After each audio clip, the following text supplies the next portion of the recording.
The iOS 17 is a pretty big update this year. So in this video, I want to give you my top 5 favorite features of iOS 17. And like how Apple used to updates, smaller and smaller over time. It feels like this year, for whatever reason, Apple has packed a ton of stuff into iOS 17. This is going to be launching in September, when the new iPhone comes out. But the public beta is out. So if you want to try it before the new iPhone even comes out, you can do that. However, let's take a look at the 5 most impressive new things that are coming to the iPhone. Remember this as we go through. To enjoy most of these features depends on having another iPhone in the mix. Whether your friend has an iPhone or your family has an iPhone, you need 2 iPhones for a lot of this stuff to work. Alright guys, at number 5 is AirDrops. Apple in iOS 17 is improving the AirDrop sharing feature that is designed to allow Apple devices to share content quickly and easily. Proximity sharing has been improved. It's easier to exchange content and more. With NameDrop, which is an AirDrop feature that lets you exchange contact information with someone by touching 2 iPhones together. Bringing 2 devices together will automatically pop up a contact sharing interface. iOS 17 NameDrop tapping on the pop-up shows a person's contact information and their contact poster, with options to receive only or share your contact information in response. You can choose the phone number and email address that you want to share with someone on the other end. And if someone is already in your Contacts app, it updates contact information. With this improvement, you can share a file or a photo with someone who is right next to you. Apple also plans to allow AirDrop transfers that have been initiated to finish over the internet in iOS 17.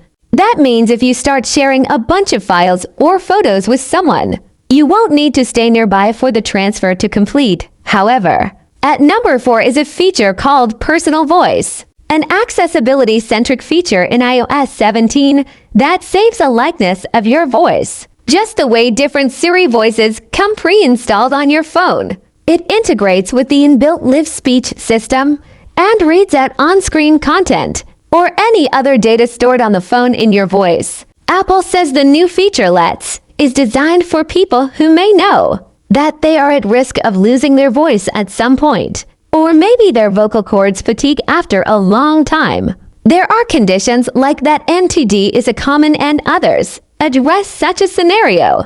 Apple developed Personal Voice so that users can still retain resemblance of their real voice and use it to communicate with their friends and family members. It can be used for FaceTime calls, during regular phone calls, and in any assistive app of your choice. So this one's an accessibility setting. It's not even something that they talked about on stage. This is something that is not meant for most people to use, but it's pretty cool. At number 3, we have a lock screen. With lock screen updates, Apple made major changes to the lock screen in iOS 16. And with iOS 17, there are even more tweaks to make your lock screen more useful. Standby is a new iPhone lock screen mode that activates when your iPhone is in a landscape orientation and charging with a MagSafe Qi or Lightning charger.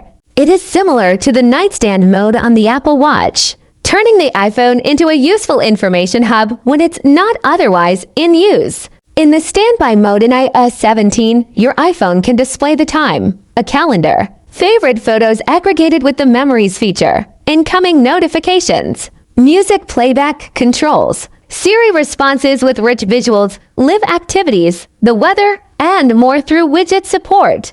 You can swipe left or right through different options and long press for customization. Standby mode too, you can choose a look for the time, customize which photos you see, and select widgets to display on the widget standby screen.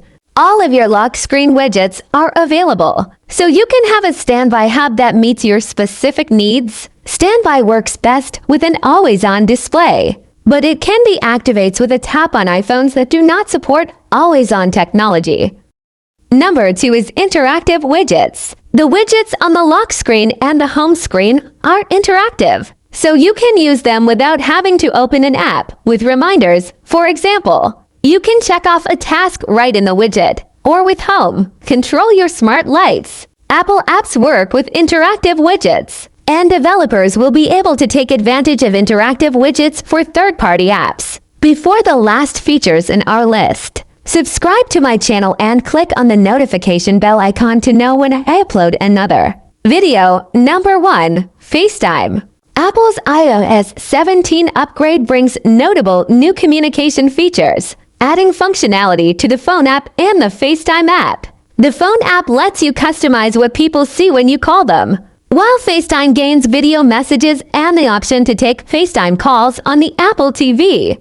You can choose to share a photo, an emoji, or just your initials, and this is what people will see when you call them, to go along with the photo. You can also customize font size, style, and color.